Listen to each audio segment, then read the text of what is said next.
তিনার ওইরকম অবস্থা কাজ হয়ে আছে, পরে নাই।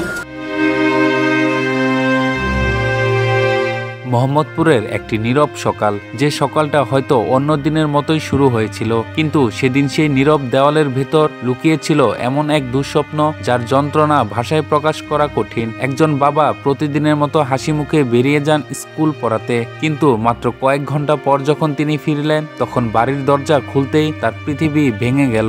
যে ঘরটিতে স্নেহ, হাসি আর স্বপ্ন ছিল, সেই ঘরটি মুহূর্তে পরিণত হলো রক্তে ভেজা নীরব এক মৃত্যু যন্ত্রণার সাক্ষী। একজন বাবা হতবাক অবিশ্বাসে দাঁড়িয়ে শুধু তাকিয়ে থাকেন তার জীবনভর সবচেয়ে কাছের দুই মানুষকে হারানোর অন্ধকারের দিকে।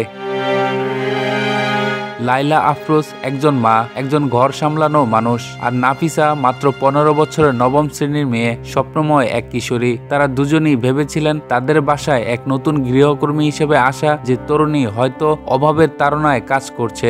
মাত্র 4 দিন হলো তাকে কাজে রাখা হয়েছিল, কিন্তু সেদিন সকাল 7:51 বোরকা পরে সে বাসায় ঢোকে। এরপর প্রায় 2 ঘন্টা ধরে ভবনের ভেতর যা ঘটেছে তা এক মায়ের আর এক কিশোরীর শেষ মুহূর্তগুলোর নীরব চিৎকার ছাড়া আর কিছুই নয়। রান্নাঘর, করিডোর, দরজা, সবখানে ছড়িয়ে ছিটিয়ে আছে রক্ত।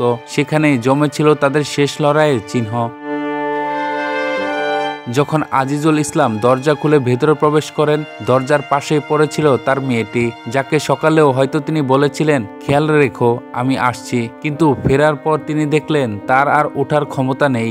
একটু দূরে রান্নাঘরে তার স্ত্রী, যিনি হয়তো শেষ শক্তিটুকু দিয়ে নিজের সন্তানকে বাঁচাতে চেয়েছিলেন। বাবা যে মানুষটি জীবনে অগণিত শিক্ষার্থীদের ভবিষ্যৎ গড়েছেন, সেই মানুষটি সেদিন নিজের ভবিষ্যতের আলো নিভে যেতে দেখলেন। একজন বাবা যে দৌড়ে হাসপাতালে নিয়ে গেল মেয়েকে, কিন্তু ডাক্তার শুধু মাথা নেড়ে জানিয়ে দিল আমরা আর কিছুই করতে পারিনি।